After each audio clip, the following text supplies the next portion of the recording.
When I first started this, like all I really wanted to do was just talk about money. Because like if you can just talk about money, if you can just like free yourself to let yourself, kind of think about it, let yourself say something that maybe you were holding back or afraid to say, like just opening up lines of communication. I think the biggest piece of advice I would say, I think you want to give yourself some kind of financial cushion if you can, right? Like don't wait until the pain is so acute that like you gotta go and you don't have anything, right? Like start beforehand. I think my definition of success now is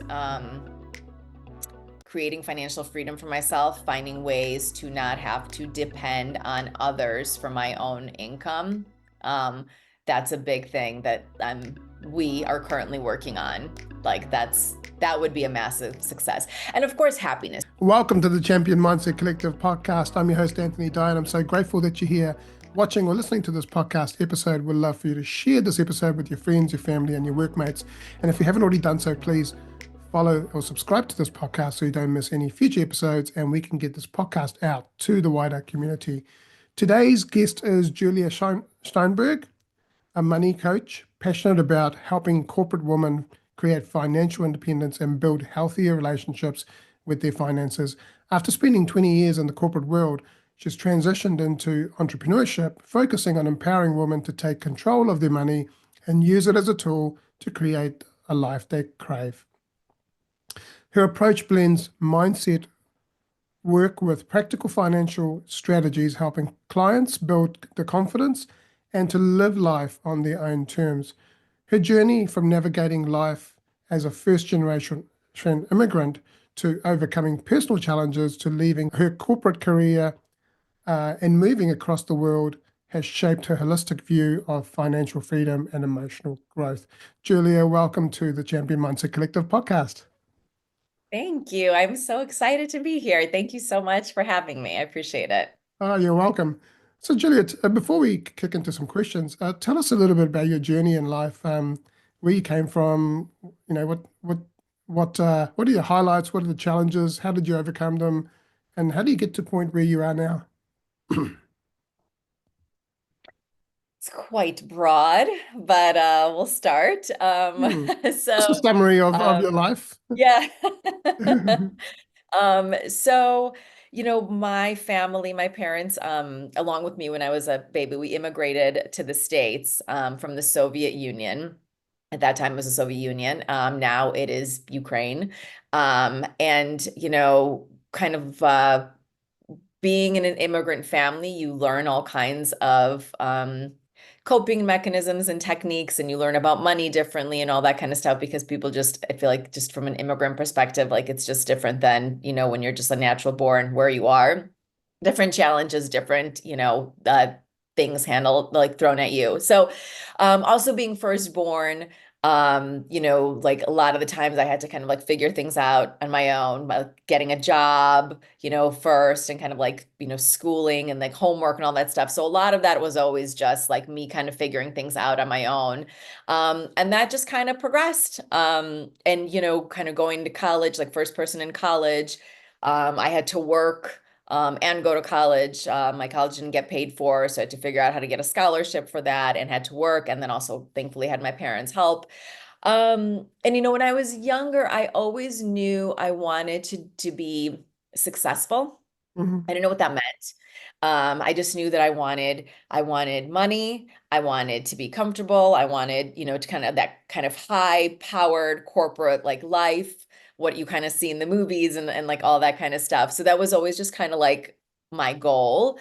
And I was always very practical. Also, I think kind of coming from the immigrant thing, like just super practical. So, going into school, I ended up focusing on finance and business and went into the corporate world, one job and then promotion and then next job and all that kind of stuff, climbing kind of that corporate ladder.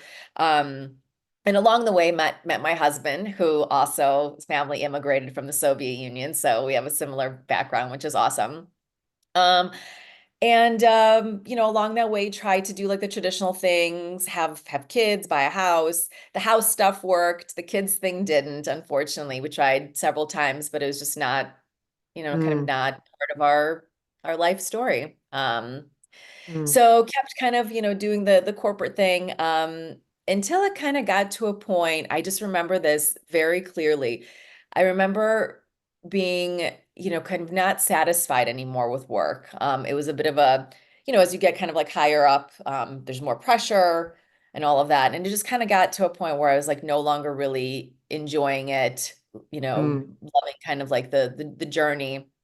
And I remember, and I actually ended up working with a career coach, and I remember telling her, I'm like, I always wanted this. I feel like I got to where I always wanted, but it doesn't satisfy me anymore. Like it's just not doing it for me. And she just kind of like smiled knowingly. So that kind of like was the start of my journey of kind of like, okay, what's next? Because this isn't doing it for me. And we don't have kids, so everything's kind of been kind of like stagnant for us for like kind of 20 years, right? Together. My husband and I were together for 20 years, have been together for 20 years. And it just kind of got to this point where I was like, I don't want to do this corporate thing anymore. Like it wasn't mm. fulfilling. It was really stressful. It took a massive emotional, mental toll. It doesn't help. Sometimes there's toxicity in workplaces, right? Oh yeah. So, yeah, yeah. So it just kind of got to a point. I was just in a really, really tough spot. And like, I don't want to do this anymore. My mental health was kind of at risk, and I just decided to leave. And it was such a bold move. It was something that I was thinking about for probably a good year when a colleague of mine told me that she was doing the same. She's like, I'm just leaving. I can't do this anymore. And I was like, what do, what do you mean you're just leaving? Like, do you have a job? And she's like, no. And I was like, what? I don't understand. I'm like, I'm very responsible. I come from an immigrant family. I am the firstborn. I'm like, what do you mean that you just don't have a job and you're leaving? She's like, I can't do this anymore. And I was like, yeah, no, I mean, I feel the same way. And I remember it took me a good year to give myself permission to leave. And I remember having Mm, conversations with like my mm, family about it. And it was like, well, are you sure you sure you want to do that? So it was a really long journey for me. But one of the things that gave me a lot of comfort around it was at this point, we've been working, my husband and I've been working for a long time, and we saved a lot of money, thankfully. So money wasn't a worry. Like our household income got cut by 40%, and I was still able to leave, and we were still able to maintain our life, which is like amazing because we were able to kind of mm, build it so that we only need one salary. Um, so that part was great, but the other part, the identity piece of it, became very, very challenging. So it was like I left my job and I was like, now what? And through time and through kind of like conversations with friends, with family, through just kind of like the opening up myself to the universe, I realized that I have just kind of like, now I don't know what the word is, knowledge. I have the creativity, financial creativity, to be able to kind of like give us this financial freedom. And I realized I wanted to help other women create this type of like freedom for themselves. mm, So they're not stuck in a corporate job that they hate. So they're not stuck with a partner that they can't stand or can't leave, right? I mean, that's such a common thing for women. mm. So, um, I decided I'm gonna go do that. I'm just gonna go do that. So I did. I didn't know what I was doing.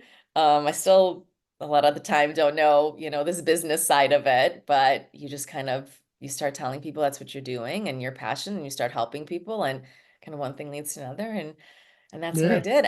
And then the Madrid thing, my husband and I live in Madrid now. We left Chicago. It was an opportunity that he got with his job that like we just couldn't pass up.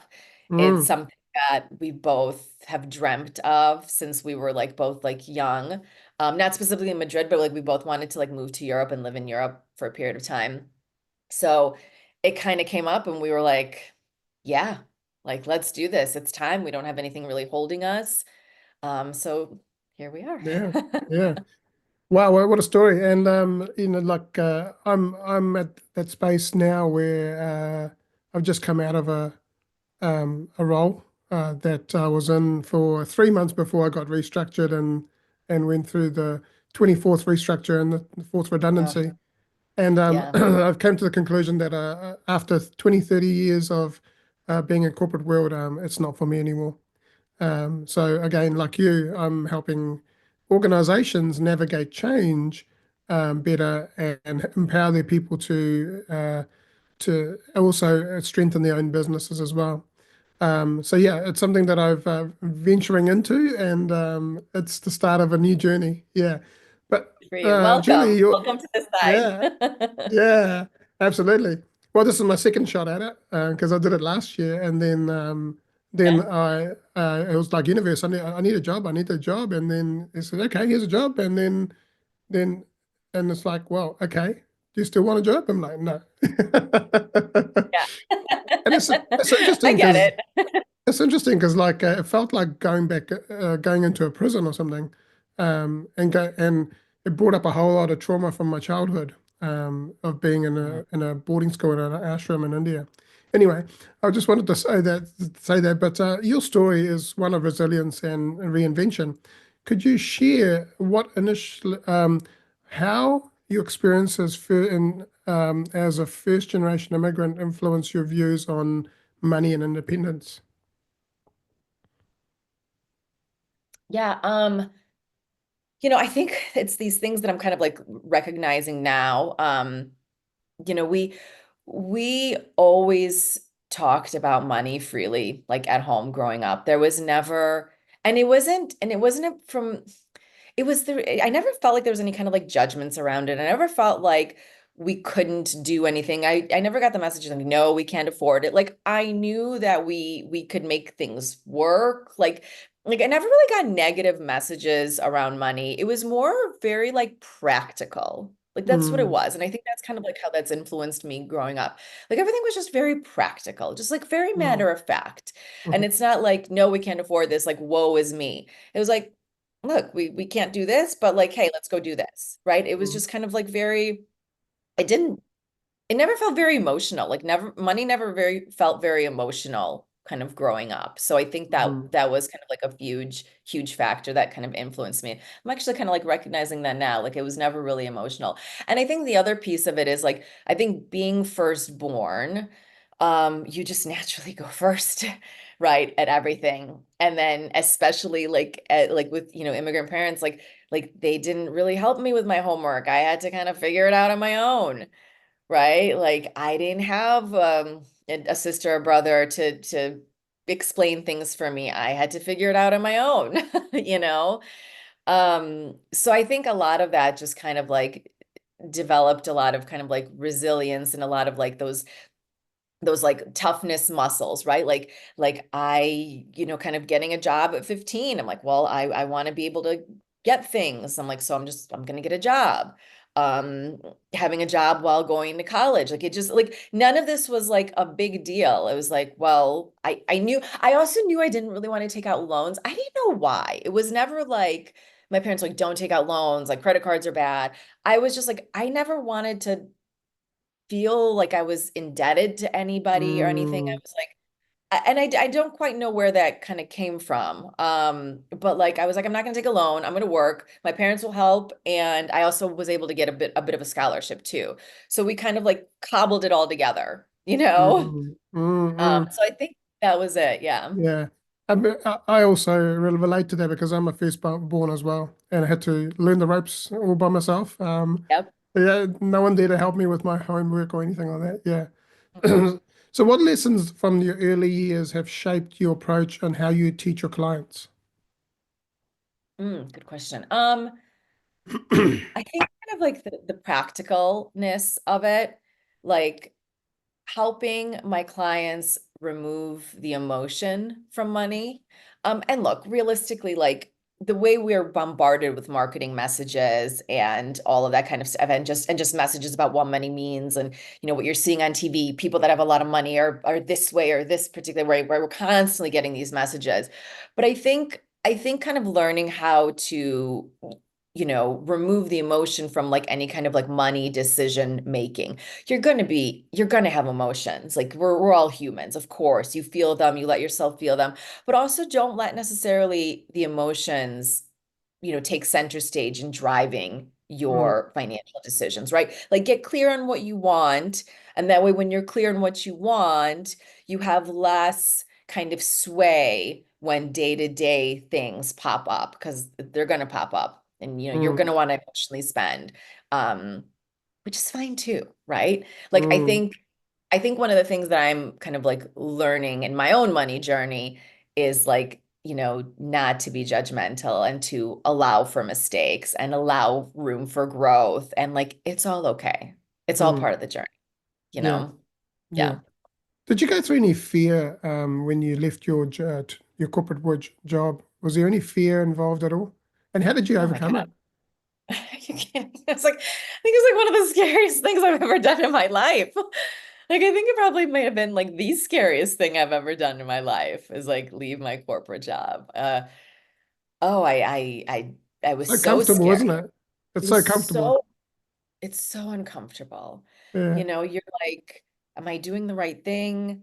Um, Mama, is it okay? Do you give me permission? I'm like a 40-year-old woman. I'm like, do you give me permission to like make this decision? Like that was I think I was seeking permission externally, Mm, which made a huge impact. I mean, I think what took me so long, um, I mean, I was still scared when I did it. It's not like I overcame the fear. I wouldn't say I overcame it, but I was like, I'm gonna do it anyway. I've been scared doing new things my entire life. I was scared going to college by myself and living on campus. I was scared of getting my first job out of college and before. Like it's all really scary, but you just but so like, mm, like it's not an option to not do mm. it just because it's Yeah. scary.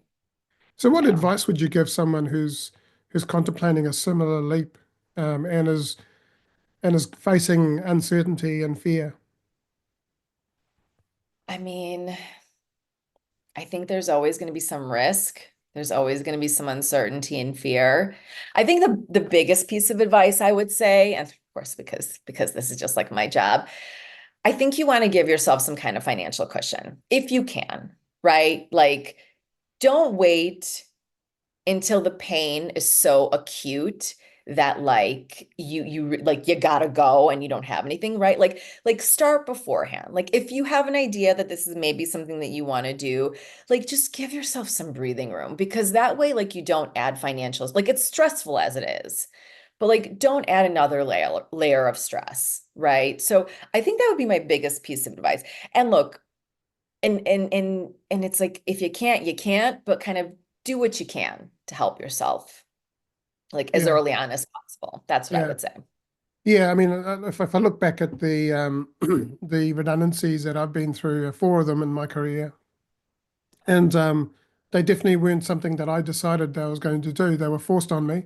Um, but in hindsight, if it's like it would have been good if I was ready, and, always had something in the bag type thing just in case.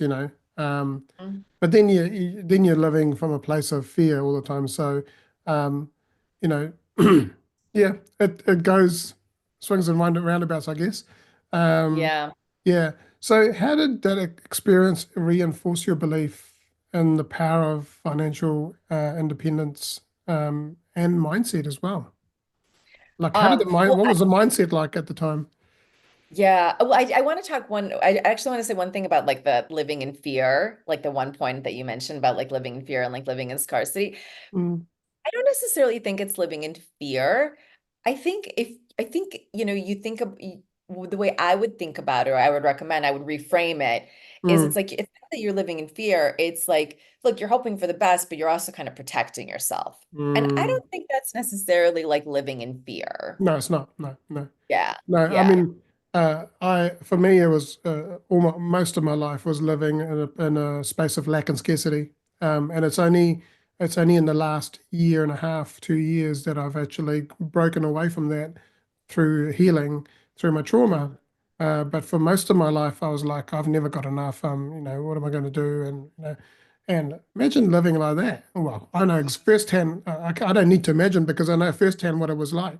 Um, but yeah, imagine what other people are going through, especially in this current financial market where lots of people are losing their jobs and It's challenging. So from a mindset perspective, like how did that belief, the power of financial independence, um, what was your mindset like at the time? Like what was happening for you?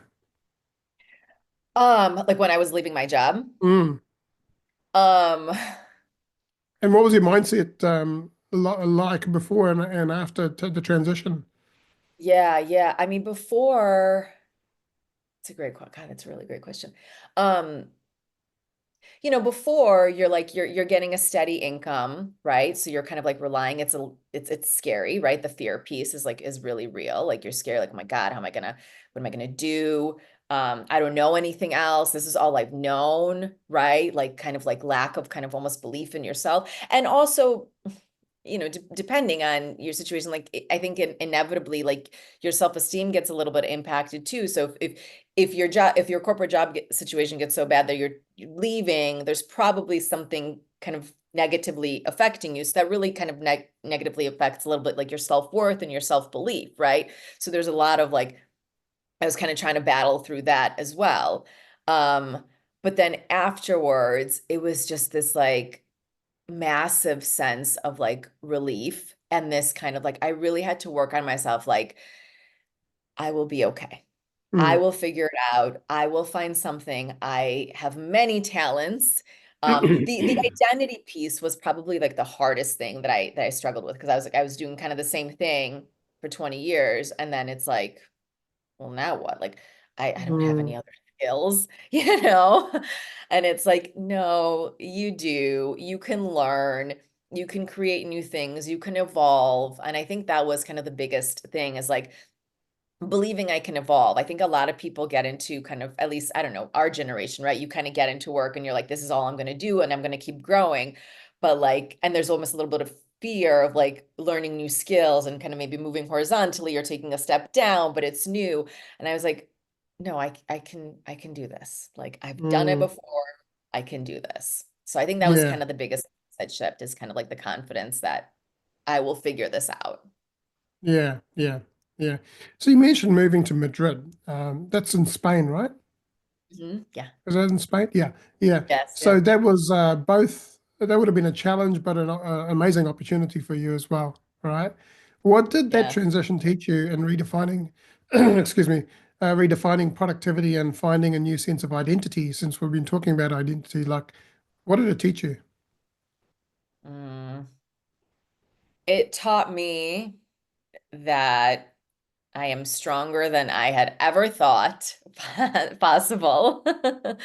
Kind of like immigration usually does. I have a newfound respect for immigrants, for my family, for other immigrants, you know. Um, this is something that we didn't have to do, we wanted to do, like, and you're not often in that position as an immigrant, right? Like I mean, right? Like a lot of times it's like you have to. So it's kind of like Mm, it's almost from fear versus from you're running away from something versus kind of running towards something, completely hmm different mindset. mm, So it's kind of taught me again, kind of on that path of like resilience, like coming here, like it was just me and my husband, and I had no family, I had no friends, I have no language. I just started my business. I was like, what the F am I gonna do with myself? Like, I think that was the biggest thing. I remember the day that my husband left for his job, and like, my husband kind of had a built-in almost kind of like social network, right? He's going into an office. I remember he left and I'm sitting on the couch. We're like 2 weeks in, 3 weeks in or something. And I was like, I have the entire day and the entire week and the next God knows how long. And I'm like, I have nothing to do. Like it was terrifying. Like getting like it was a really uncomfortable and scary moment for somebody that's like so driven, corporate next steps, promotion, make money, boom, boom, boom. It was scary, mm. very lost. Yeah, I can Um, imagine. yeah, Yeah. yeah. So that was a very hard time. Like it's good. Like I went there like knowing that this is what I wanted, but like in that moment, you're like, okay, Mm, so now what? mm. You know? So Yeah. what habits did you build? What did you end up doing to regain that sense of purpose again? Yeah, I try to focus on like I try to find what it is that interests me. I feel Mm, like, kind of also being in corporate and kind of like you're in this hamster wheel a little bit, where you're like you just kind of go without stopping to think like, what do I like? What do I want to mm, do? And so I really tried hard to focus myself on like rediscovering that, starting with just like finding the nearest coffee shop. I know I like coffee shops. I'm like, I'm just going to do that. I'm going to go to the nearest coffee shop. I'm going to sit there for 5 hours if I need to just not be in the house so I can put on some makeup. I can put on some underwear, and like leave the house. And that was kind of the start. It's just like, it was really small. It was like I didn't know what I wanted to do, but I know I like coffee shops and I know I want to get out of the house. So I'm just going to do that. And it slowly builds from there. It slowly yeah, builds from, yeah. yeah, yeah. And I'm in the space at the moment where I'm at home most of the time, and yeah, Are you uh, wearing underwear? As long as you're abs wearing underwear. absolutely, absolutely. Yeah, had a shower, got dressed, and yeah. Uh-huh. Yeah. But I've been thinking about like I was talking to my girlfriend the other day, like might go and work from a cafe one day, just this week, just go and sit at a cafe and work from there. Yeah, and it just means that you network with, you meet other people and you network with people as well. Um, Yeah. so, what would you say to someone who's feeling lost after a major change? Either they've been made redundant, they've gone through some sort of restructuring, they and they don't know where to start rebuilding themselves. Mm, I get that. I would say be easy on yourself. Mm, Um, give yourself the time, give yourself the space to cry. I cried a lot. I still do, like just give yourself the space because I feel like, you know, when that happens, it's so unexpected and you're like, okay, what's next? What's next? What's next? Right? Like, right.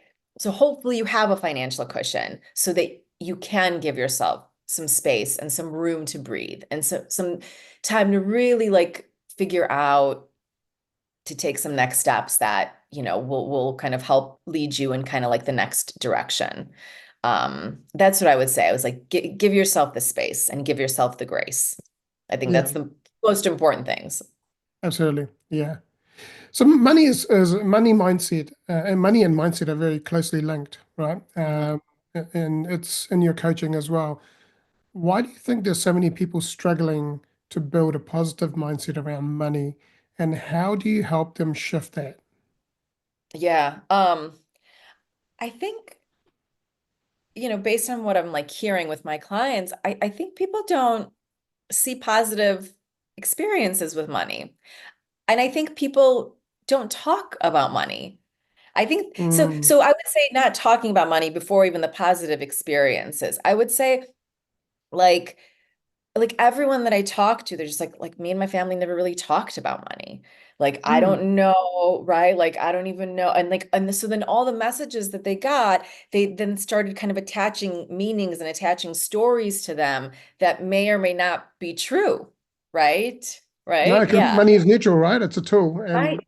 yeah, It's just a and tool. yeah, exactly. Absolutely. Yeah, Absolutely. So yeah, I think the biggest thing is like, kind of like when I first started this, like all I really wanted to do was just talk about money. Because like if you can just talk about money, if you can just like free yourself to let yourself, kind of think about it, let yourself say something that maybe you were holding back or afraid to say, like just opening up lines of communication, because that's where I think people will see that like we're all quite similar. We all mm, think similar things, right? So I think that's the like really the biggest thing. yeah, yeah, absolutely. Yeah. What do you think are the most common money blocks that you see in your clients? How do you guide them to overcome those money blocks? Yeah. Yeah. I see a lot of like fear. I see a lot of fear because I think because we don't talk about it as a society and as a and so many cultures. Like now that I'm like in Madrid and I talk to people kind of like internationally, like so many cultures don't talk about money. They put this like stigma. So there's a lot of fear. There's fear around like, ooh, I don't actually know enough. Like that's what I hear a lot from people is like, well, I don't know how to create a plan. I don't know what's right. People, the other money blocker, I would say people think there's a right way. Like, and there's actually not a right way. And that's like a lot of the things. So it's like fear and kind of getting through this whole like, well, what's the right way? What's the wrong way? I once had a client ask me, she's like, well, just tell me how much I need to save and I will just do it. Like how much I need to move away, like for my paychecks. And I was like, okay. I'm like, and this was someone, she was like living paycheck to paycheck. She was spending everything. I'm like, if I tell you that you now need to put away $500 from every single paycheck, I'm like, would you be able to do that? And she was like, no. I'm like, okay, so I'm not going to tell you that you need to put away 500, right? So it's like, I'm not going to tell you what's right. Like, we will come to this together based on what's important to you, how you want to live your life, and how can we make, small adjustments in day-to-day life as you start anchoring in something bigger than just kind of like the day-to-day. So that's what I would say. I would say it's like the fear, and then the thinking that there's like a right way. And the way we work through that is really just reframing. And the Mm. fear, the fear piece, like I make them look at their money. Like that's one of the things. Like we can either do it together on the phone or like on, video. Because that's part of it. Like you have to look at where it's going. You don't need to know by the penny, but like broad At, brush strokes, you gotta at know. at least know where you're spending your money, where it's Yeah. going, and be able to, and then look at it and say, hey, oh, okay, well, I didn't know it was going there, Yeah. and maybe I don't need that anymore, you know? Yeah, Absolutely. exactly. Absolutely. Mhm. Especially with the subscriptions that we end up Yeah. purchasing, right? And we end up, Oh yeah. yeah, yeah. So, I agree. yeah. So, what practical financial strategies with mindset can work to create lasting change? Um, I think we work a lot on I'll challenge them. I get a lot of like self-judgment. So that's a huge strategy that like I'll work on with my clients a lot. Like they'll like, and it just comes up in their language, like, oh, I was frivolous. Oh, I shouldn't have done that. And I'll just kind of, I'll challenge them on that. Like, what frivolous? Says who? Says who? Why is that frivolous? If it's something that you love, why is that frivolous? A lot of things that I hear is like, oh, well, I don't spend money on like expensive shoes or expensive bags because like that's not important to me. I'm like, well, I do. It's important to me, Yeah, just kind of like challenging, like it's okay. it's that programming, isn't it? Yeah. Yeah. Someone said that in the past, and then people have latched onto it and given it meaning.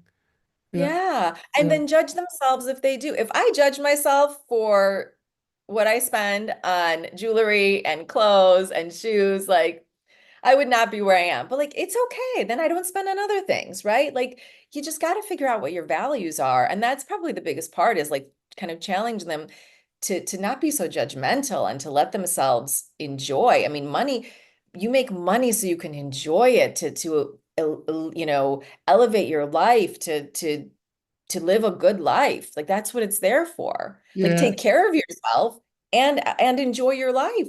yeah. Check your values and change them to a life that you want to live, and Yeah. a life you love to live. Um, and I guess part of that is also healing through a lot of the trauma also changing the programming that we have Hmm. around money and Hmm. what we've been told. Like, people have been told money doesn't grow on trees. Well, yes, it does, because paper comes from trees and money comes from trees. I mean, nowadays it's all electronic, Yeah. but still, money is a object. It's a tool that we use.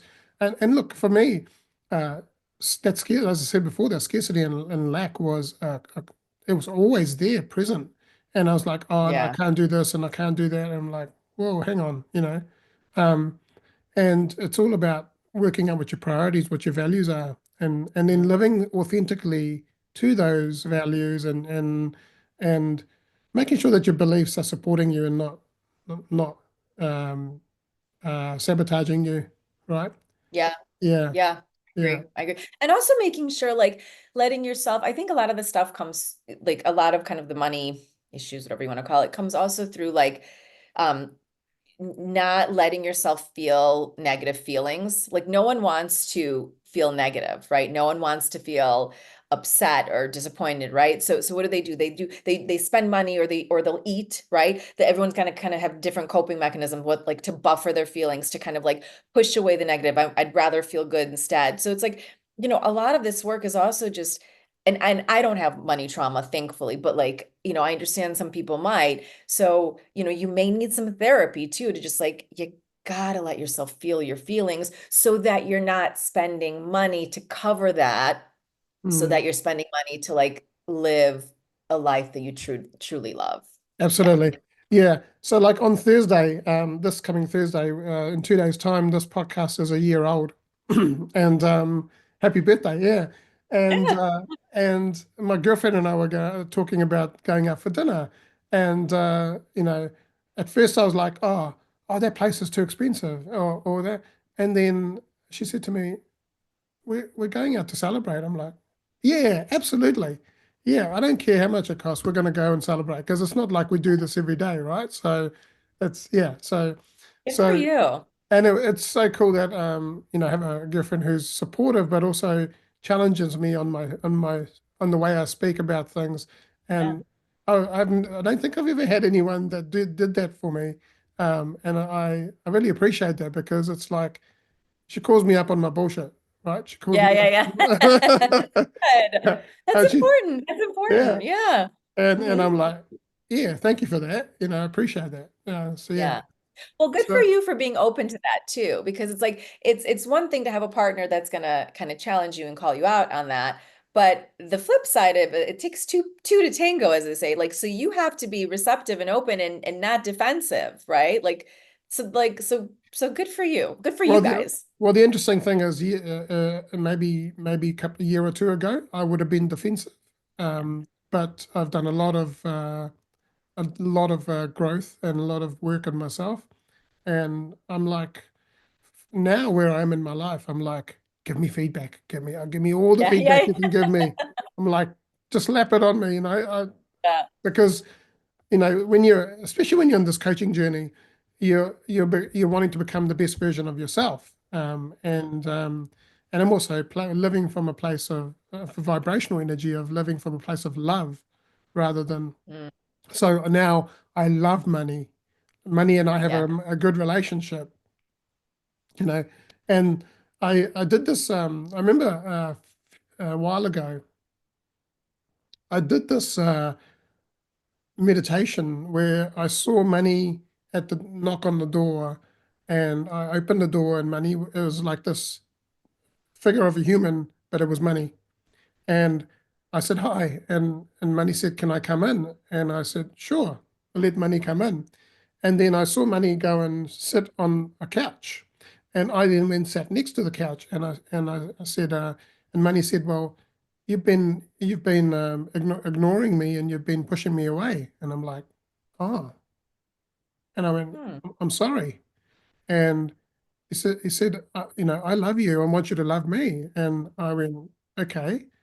And I then visualized myself giving a hug to Money, and we Ah, we mended that relationship, and then yeah, it was a I love powerful that. thing. It was a powerful meditation that seeing Money come in and being able to then see all the things that have been holding you back, the blocks that have been holding you back, and then be able Mhm. to let Money into your life and say, "I love you, Money." You know.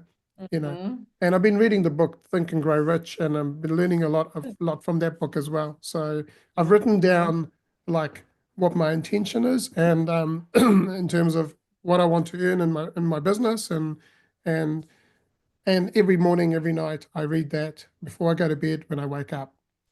So yeah. Good So for you. I would say if you're watching this episode and you've got some blocks, start building a relationship with money in a way Hmm. that money is your friend. It's a tool. You love it. It loves you, and it Hmm. flows. It's your birthright. Money. There is enough abundance in the world of Hmm. money to for everyone to have money, and it's your right. So embrace it. And yeah, yeah. I love it. So how do you encourage clients to navigate their financial or personal setbacks without feeling like defeated? Um, it's a good question. Look, I'm like, there's gonna be shit days, right? There's gonna be shit weeks.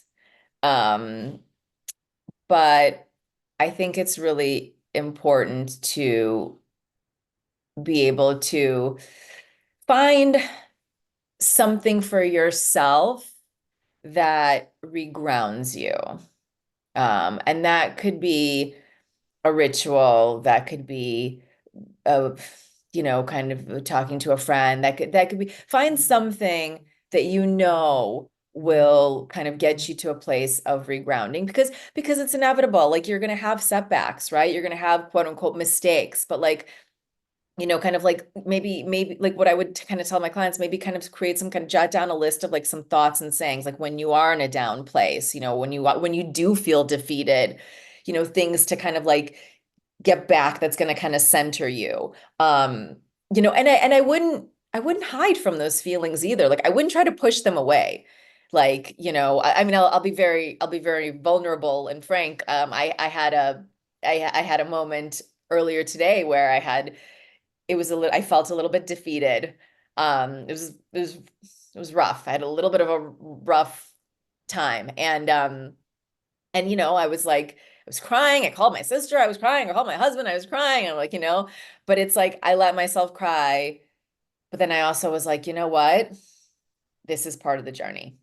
And like kind of got back to I have a way to kind of like center myself. And I got back to the journey. I was really looking forward to like talking to you, just kind of just get right back on that horse. Yeah, Like, absolutely.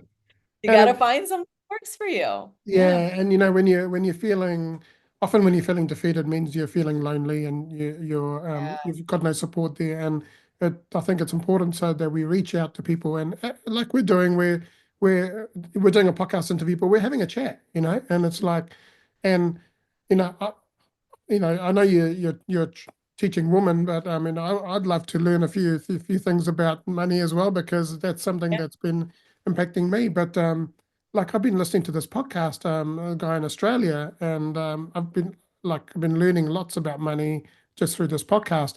I've also on Mind Valley, there's a Mhm. course that I'm doing. This Japanese guy that talks about your relationship with money, and so. I've been learning all these different things, and but yeah, reaching out and like I look forward to these podcast interviews because it's like I'm going to learn something today. I'm Yeah. going to learn something new that I didn't know yesterday. Yeah. So yeah, absolutely. So Beautiful. I love that mindset. I love that perspective. Like, yeah, just what am I going to learn? I know I'm going to learn something. What am I going to learn? Looking we're for that. we're lifelong Get learners. out. Well, that's right because the thing is when we don't come with a manual that teaches us everything that Mm-mm. how to have a relationship with money, how to do this, how to do that. It's something that we learn along the way. And I think there's something great about that, Mhm. where you get to learn, but you get to create your own destiny and your future and your current Yeah. reality, right? And I'm wondering, like, so, like, because as you know, your thoughts, your emotions, and your actions create your current reality. So, Mhm. what question I have is, what thoughts? And what emotionally, what can we do to connect with money to make sure that we have a reality that's supporting us and that's for the Mhm. future. Yeah. What are your thoughts Mhm. there?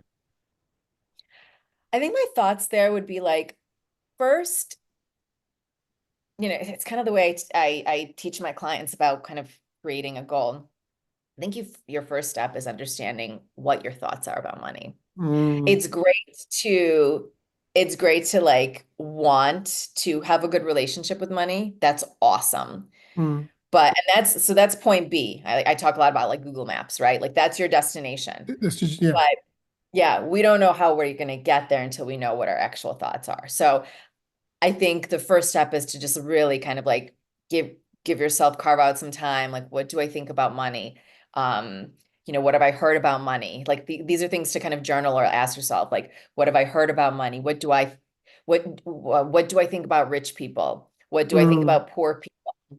mm, Um, when I say I love money, how does that make me feel and why? Like what, like really like dig these things out of you because that is going to be one of the things that you're going to have to like kind of get over. Or these are the things you're going to have to get over in order to like you're going to have to see them, you're going to have to understand them, and then you're going to have to create something new in order to get to like, your new destination, your new desired beliefs and thoughts. So that's what I would say. I mean, like there's countless of like just chat GPT, like give me some, money journal prompts, so I can figure out like my own money beliefs and go from there. I'm going to share something. I've never done this on a podcast interview, but I'm sharing something. So this is something that I got from Paul McKenna, Oh, the love meaning of this. money. So, Yeah. there's a people. So he said that if you don't like rich people, then how can you have a good relationship with money? Because the thing is, if you want to So be true. rich, then you got to love rich people. So people with money are whatever, and this is what you're Yep. basically talking about is money makes me people. I had if I had I'd have more money if my parents Mm-hmm. always thought that money Mm-hmm. causes, and then he then goes he says to then go and change that where whatever you've written with a different word, right? Mm-hmm. Or Yeah. he did this live he did this live presentation where he went up to this lady and and basically her mum's voice would go would say something and he says, now I want you to turn that into right, and Yeah. then every time she read that she would do that, and all of a sudden it just made it funny, and Yeah. that programming went away because that voice was no longer there because it was Yeah. now just so That's great. so there we go. So that's something that people could utilize. That Mhm. I was watching a video. If you look up Paul McKenna, he there's a one. I can't remember which video it was, but on YouTube it's there, and he does this thing around money, um, and even takes you into the hypnosis side of it as well. So that's the other thing is that if it's so ingrained, it may require someone. Um, I mean, I'm sure Julia, you can help them. Although there's also quicker ways with hypnosis and things that can kind Oh. of reprogram. Yeah, but also like I think affirmations are important. The way we Mm. and not just affirmations like oh I am rich and I am this, but it's got to be in the present because your subconscious mind only knows about the present moment and it's also um, you've got to be able to resonate with it. Mhm. Um, but to me, affirmations is the language that you speak about yourself and about money and about your life. So Mhm. w- I started doing that a couple of years ago, where I started to watch what I was saying and actually reframe what I was saying. Words Mhm. like "I need." As a word of desperation, I should, could, try. I was talking to someone the other day, last week, and I said, "How's your business going?" He goes, "I'm trying to make it work." And I'm like, "Are you trying or are you just doing? He Yeah. goes, "Oh, I'm trying." I'm like, "Okay." Yeah. It's true, the language that we use. Like I started listening to a podcast as well, Brooke Castillo, like the life coach school. And it's she brought my attention to kind of like trying, I can't, I should, right? Like all these things, like the way like that we speak to ourselves, the way that we talk about our business, talk about ourselves, talk about money, it all makes a difference. Yeah, yeah, It does. yeah. Do you Yeah. know? Do you know what I'm going to do? I'm going to go on. I'm going to go on the internet. I'm going to find the words that we can refrain from using going forward. I'm going to Hmm. see if I can put that into the podcast notes so that people can have a guide of like, hey, here's some words that to stay away from, and reframe those words to something the opposite of that. So, That's great. yeah. So I can do this. I have an amazing relationship with money. Money Yeah. is my birthright. Money comes to me. Money flows to me easily. You know, Yeah. Yeah. yeah, effortlessly and I love it. easily. Yeah, I love all it. those, yeah. And but then you've got to be open to it because if Yeah. you're subconsciously, if you're subconsciously, if you're not open to it, then it's not going to come to you. So it's one thing saying it, but it's actually believing it and really feeling that emotion, right? Mm-hmm. Because Hmm. the heart brain coherence, when you think and then you feel, then Yeah. that's when the magic happens. Yeah. Yeah. So Yeah. Well, to that point, I just the one thing, like when I tell my clients, like about, I think affirmations are great, but they have to be something that are that means something to you. Like yeah, one of the things that I had my clients say, like was living with her ex, like the already divorced husband and, kind of relying on him for some financial support.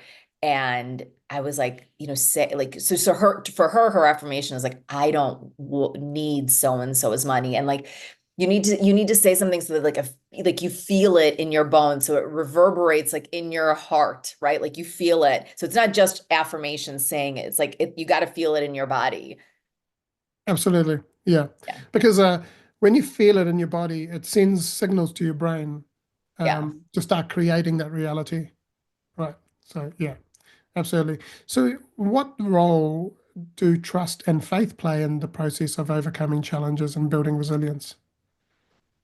Ooh, big, big role. I think, kind of what I said before, like beating yourself up and judging yourself doesn't serve you. And I think the biggest thing that I've, kind of latched onto, and it's worked out for me, and I don't know which comes first, the chicken or the egg, is like I trust that I am on the path that I am supposed to be. And that's it. And then you just release, right? And you're not holding on and you're not stressed and you're not like that, like this is all part of it. The breakdown that I went through earlier today, this is all part of it. The shit people that I talk to sometimes, this is all part of it. It's all teaching me Or learning? something. Mm, Yeah, learning, I'm growing. It's all part of the journey. It's going to get me to wherever my next destination is. And you just, you know, and I think that's perspective. Like, because some people would say, like, well, what good is it doing me? I don't know. But you know what? I choose to think that all of this is for my benefit versus choosing to think that this is garbage and this sucks and like, all that kind of stuff. So I choose to think it's that everything that's happening to me is happening for me, as Tony Robbins would say. Right? absolutely. It's happening for you. Yeah. Yeah. Yeah. And what I was going to say was, uh, yeah, like something I say to my clients or people that I talk to is, are you revolving in that pattern over and over again in that hamster wheel, or are you evolving, right? Oh, Are you yeah. evolving into the person that you want to become? And the thing is, you've got to step into that person that you want to become to say, be the person now in this present moment. And when you don't have to have it all worked out, but Yeah. think about what does it feel? What does it feel like to be that person, that version of yourself that has, Mhm. is confident? What does that version of yourself look like, or that is standing up on a stage speaking to people? What is that version of yourself? You know, feel. What is the feeling? Is a feeling of having lots of money in their life? You know, Yeah. and for a lot of Yeah. people, having too much money is is a bad thing because they've been taught that money's evil, and you know Mhm. the and like they relate it to what the Bible says. It says the money is the root of evil. No, the love of money is the root of evil, and it's about where you where you put money ahead of yourself. Yeah, That's evil. But the thing is, to if you love yourself and if you love money and if you love having money in your life, like it's Mhm. like having a girlfriend or a partner in your life. Yeah, You love having yeah. that person in your life, then they're going to Mhm. stay. But if you start becoming needy, then it's going to run the other way. So whatever you chase is going to run the other way. Yeah. That's a very good point. Yeah, that energy, right? Like Energy. no one wants to, no one, nothing. Like you don't want that like chasing energy. Yeah, yeah. No, The very no. true. Yeah. Yeah. That's I was what, just reading something about yeah. kind of that like law of attraction, like attracts like. So if you're gonna be open, you're gonna attract openness. Like whatever, that I feel like there's definitely an energetic component to it too. Yeah, absolutely. Yeah. And for the listeners or people watching here, if you look up the vibration scale or energy scale of by David Hawkins, you'll see the spiral and you'll see the different stage or different stages or different frequencies of the vibration scale. And you'll see that when you're in survival mode, it's at the very your anger and resentment and a whole lot of emotions that are not going to serve you. But when you start getting to 528 hertz, which is love, that's when that's when things start to come into your life. Now, the reason why that happens is because whatever your energy is, you put out there, you attract back to yourself, right? Yeah. So if your energy is of anger, then you you're gonna get angry people. You're gonna get people gonna get angry with you because you're putting that energy out there. But if you're putting an energy of love in every area of your life, then it's inevitable. Only love can come back. And so what Yeah. happens is that when you go to that whatever vibrational energy level you're at, you become a magnet for that vibration. And whatever you're seeking is also seeking you. So the law of attraction kicks in, and then you attract Yeah. that thing in Oh, your that's a life. great summary. I haven't like looked into like all of that, the frequency with all that depth. I just kind of like conceptually believe it and it makes sense, a lot of sense to me. So that was really great. I appreciate that. Yeah, that's something that I've been delving into, and I absolutely love it. It's like if you're leaking energy in a particular part of your, like you're desperate and stuff, you're leaking your energy.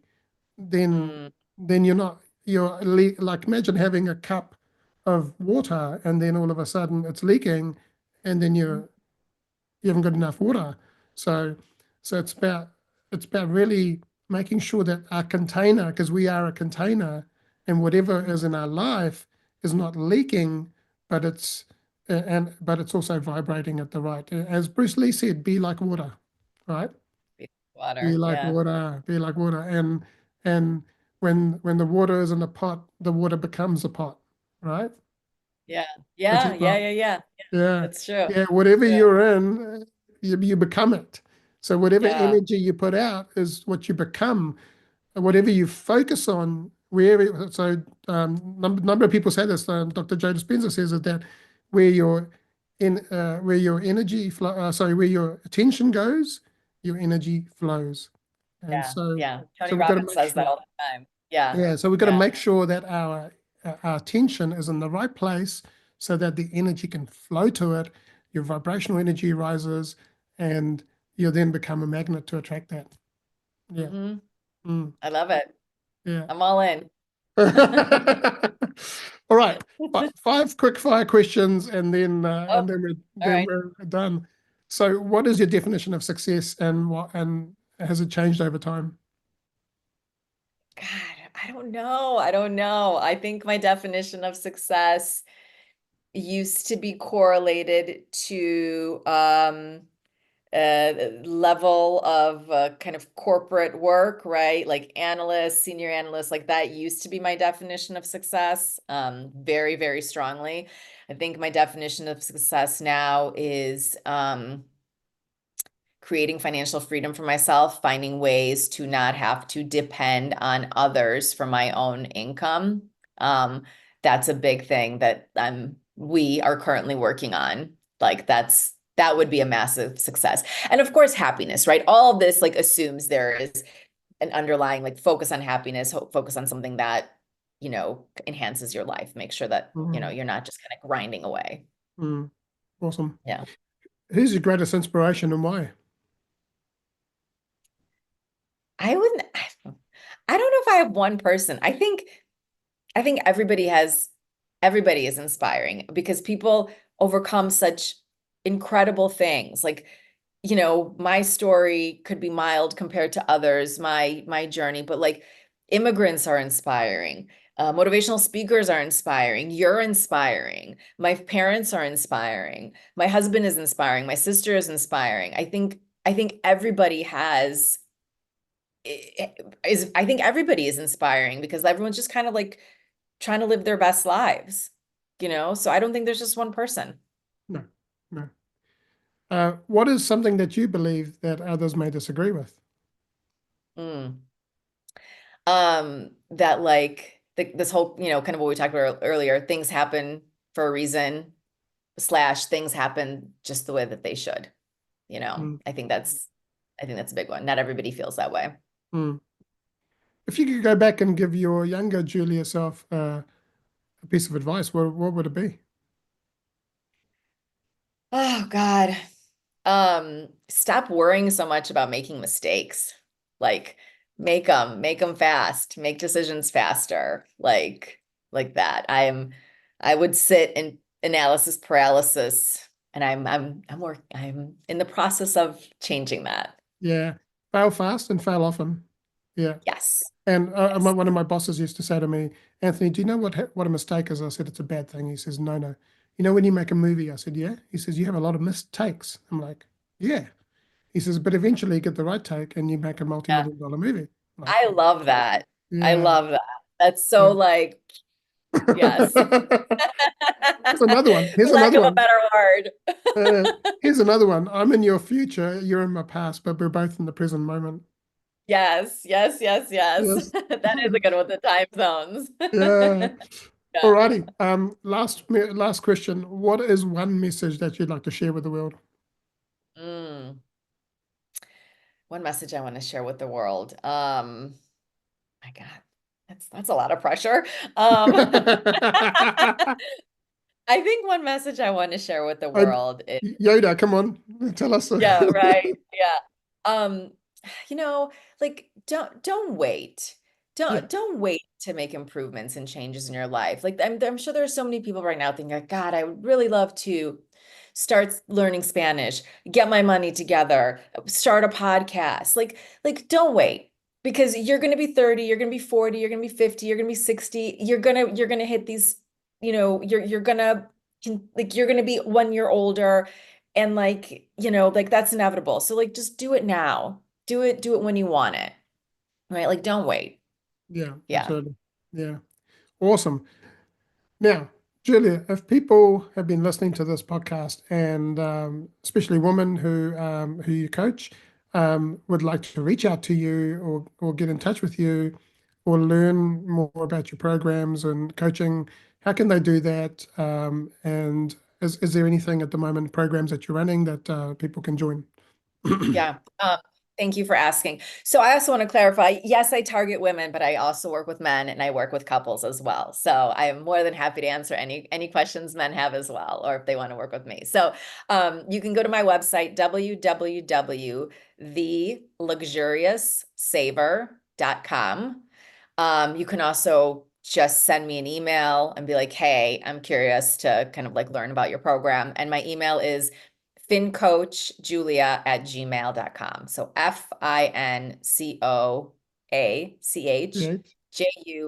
FINCOACHJULIA@gmail.com. Like that was a little bit of a test there. Yeah. We'll put those links into the podcast show Awesome. notes so that people can description so that people can click on those. Um, Thank you so much, Julia, for joining me today on the Champion Mindset Collective podcast. It's been a pleasure, and I'd love to get you back, and maybe we could break some of your um, your strategies down, or your teachings down I would love into to. little episodes and tips and tricks. Um, Absolutely. that would be Yeah. awesome. Yeah. So thank you so Yeah. much. And so if you've been listening to this podcast episode, please do connect with Julia or myself. And I'm also be running a 5-day challenge from the 25th to the 29th of November. It's around change. If you're going through change in your life, transitions in your life, if you're going through restructuring, if you've been made redundant and you're feeling lost, I've rebranded myself as a business resilience and transition consultant, and so I'm helping people and businesses do change better and also navigate that change and empower their people, and then in turn strengthen their businesses as well. So, but if you've come out of the other end and you are needing some support, I've got a network where I've got people that can help as well. So I'm going to put the link in the podcast description. Please click on it, join, register, and I'll see you on the other side of that. And so lastly, I just want to say, if you haven't already done so, please share this episode with your friends, your family, workmates, or someone who can benefit from this. And make sure that you subscribe and follow this podcast so that we can get it out to the wider community. And you don't miss any new episodes that pop up. Lastly, I want to say you are loved, you are worthy, champion your life, champion your greatness, and have an amazing day.